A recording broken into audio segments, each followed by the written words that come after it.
بادشاہی مسجد کے اندر ایک دفعہ ایک انگریز آیا اور وہ اپنی ساتھ میں وہ عیسائی تھا، انجیل لے کے آیا. اس انجیل کے اوپر اس نے کچھ کیمیکل لگائے اور کچھ ایسی دوائیاں لگائی کہ جس کی وجہ سے وہ کتاب آگ کے اندر جل کے راکھ نہیں ہو سکتی تھی.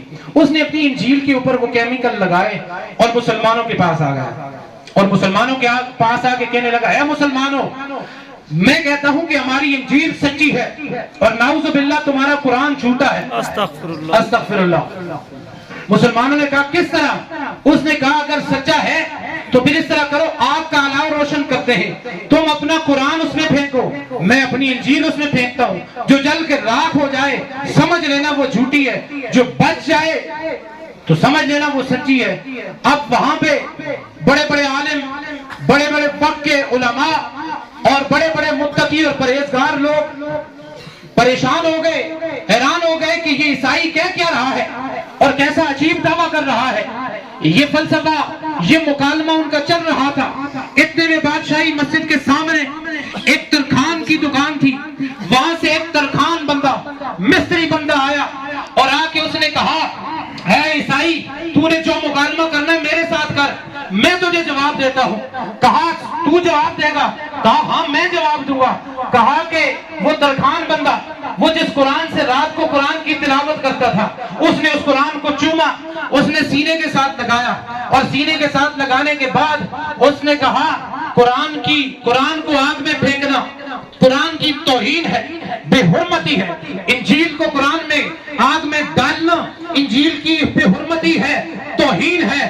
اگر تجھے اتنا ہی زیادہ شوق ہے آگ میں جلانے کا، آگ میں چھلانگ لگانے کا، اس طرح سے کر، میں قرآن کو سینے کے ساتھ لگا کے آگ کے علاوہ میں چھلانگ لگاتا ہوں، تو انجیل کو سینے سے لگا کے ذرا آگ میں چھلانگ لگا.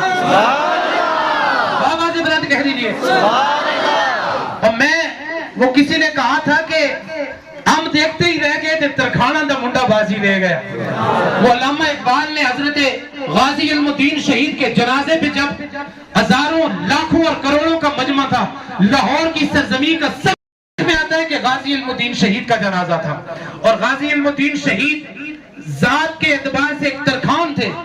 تو جب غازی علم الدین شہید کا جنازہ جس میں کروڑوں علماء نے شرکت کی، جنازہ علامہ اقبال نے بھی اس جنازے میں شرکت کی، جب جنازہ پڑھ لیا گیا، جنازے کو کندھا دیتے ہوئے علامہ اقبال نے کہا، ہم کتابیں ہی لکھتے رہے، ہم قلم دوات پکڑ کے ہی ساری زندگی ہم نے گزار دی، تے ترکھانہ دا منڈا بازی دے گئے. کہا رسول اللہ کی عزت و ناموس کے لیے یہ مستری کو اللہ تعالیٰ نے اپنی بارگاہ میں قبول کر لیا. وہ اللہ تعالیٰ جب چاہے تو ابابیلوں کے لشکر سے ہاتھیوں کے ہاتھی مروا دے، وہ اللہ چاہے تو مچھروں کی فوج سے فرعونوں کے فرعون مروا دے.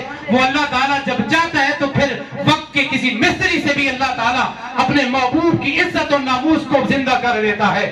تو اس ترکھان نے کہا، اے عیسائی، تو نے اگر تجھے اتنا زیادہ شوق ہی ہے تو پھر اس طرح سے کر کہ میں تجھے اس طرح سے کرتا ہوں، میں قرآن کو سینے سے لگاتا ہوں، تو اپنی انجیل کو ذرا سینے سے لگا کے آگ میں چھلانگ لگا، پھر پتہ چلے گا. تو رات ختم ہو سکتی ہے، قرآن کے معجزے ختم نہیں ہو سکتے.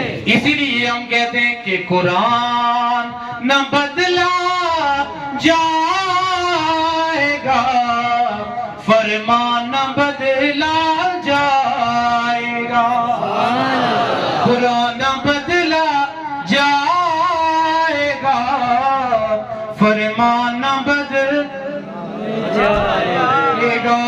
بس رسول اللہ کا دین حسن رہ جائے گا، بس رسول